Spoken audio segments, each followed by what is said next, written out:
Why should you use a dropper seat post? Well, dropping the seat post takes your mountain bike from like a static high road riding position to a low BMXy position. It gives you room to move.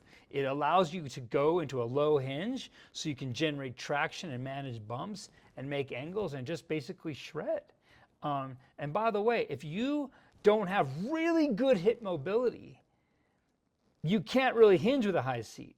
This is funny. People are like, oh, I'm not an expert, I don't need a dropper. If you're not an expert, you need a dropper more than everybody because you're going to be less mobile and less skilled. The dropper post allows you to ride more and better and safer with limited skill and fitness than with a non-dropper post. How do you use a dropper? It operates a lot like an office chair. So let's say your seat is up and you want to drop it. Okay, sit on the seat, press the lever or button. It's usually on your left handlebar.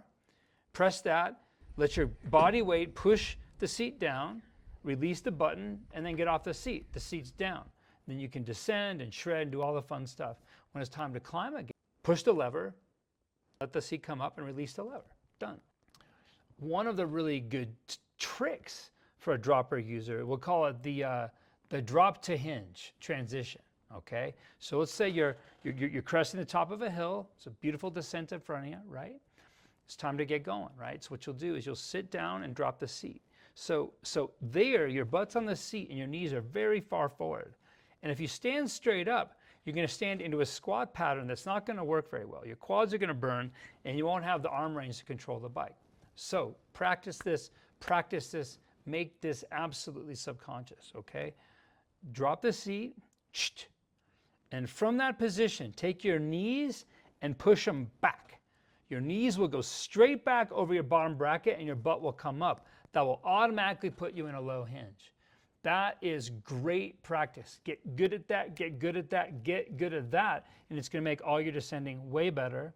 And I really believe that as you start to get the hang of the dropper and see how it benefits you, you're going to use it all the time. And when you go shopping for new bikes, you're going to require a dropper.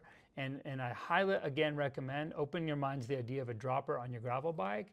And if you do technical descending on your road bike, put a dropper on your road bike. That's Lee McCormack with the Dropper Report. By the way, I personally think it shouldn't be called a dropper because it kind of means that, oh, your seat should always be up and once in a while you drop it. If I invented that piece of technology today, from my perspective, I'd be like, all the fun things happen with the seat down. All the shredding happens with the seat down. Once in a while, when I do seated climbing, I like the seat up. So I invented a riser seat post. Consider that. Namaste, my friends.